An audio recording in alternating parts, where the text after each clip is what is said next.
구원의 세 가지 요소.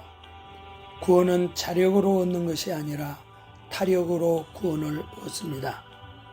때문에 구원하는 하나님의 세 가지 방법을 알아야 합니다. 첫 번째 구원의 요소는 복음을 들어야 합니다.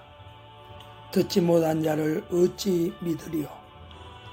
믿음은 들음에서 나며 들음은 그리스도의 말씀으로 말미암는다 했습니다. 믿음은 반드시 지식에 근거합니다. 이스라엘 백성은 열심은 있었지만 지식이 없이 망했다 했습니다. 북한은 공영방송 채널이 하나요 성경을 출판하지 않습니다. 때문에 북한의 인민 대다수는 그리스도에 대한 정보가 없기 때문에 믿지를 못하는 것입니다. 이사야 선지자는 귀로 듣고 마음으로 깨달아야 돌아와서 구원을 얻는다 했습니다. 제가 몽골 단기 선교시 수도 울란바토르에서 버스를 타고 7시간을 한 광야 마을에 갔습니다. 그리고 그곳에서 사역을 하게 된 것은 그들에게 그리스도에 대한 정보를 알려주기 위함이었습니다. 두 번째 구원의 요소는 믿어야 합니다.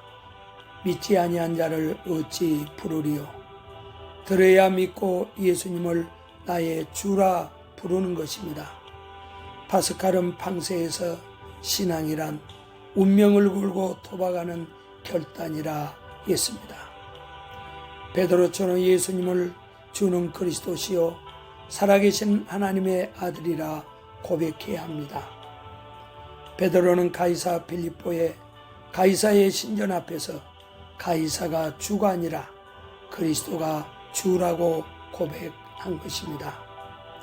하나님께서 그를 죽은 자 가운데서 살린 것을 마음에 믿고 공개적으로 예수님을 시인해야 합니다. 이슬람 세계인 카스피 지역 호산나 교회 한 목사님은 병도 고치고 신문에다가 예수님을 가한 것까지 했습니다. 그분은 이슬람 교도에 의해 살해가 되었습니다. 누구든지 사람 앞에서 나를 시인하면 나도 하늘에 계신 내 아버지 앞에서 저를 시인할 것이니라. 세 번째 요소는 전파하는 자가 있어야 합니다.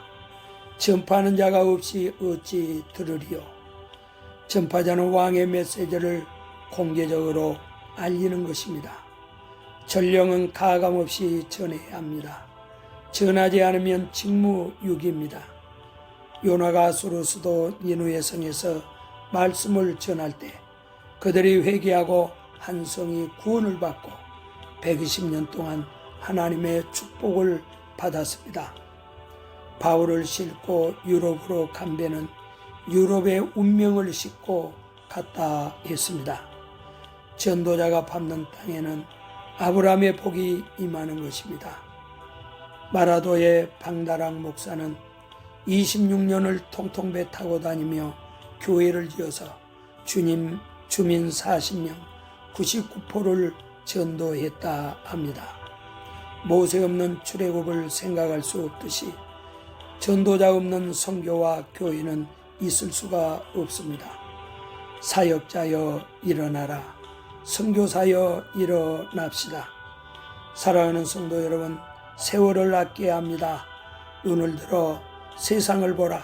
이거저 추수하게 되었도다. 오늘도 세상은 영혼의 추수꾼들을 목마르게 기다리고 있습니다.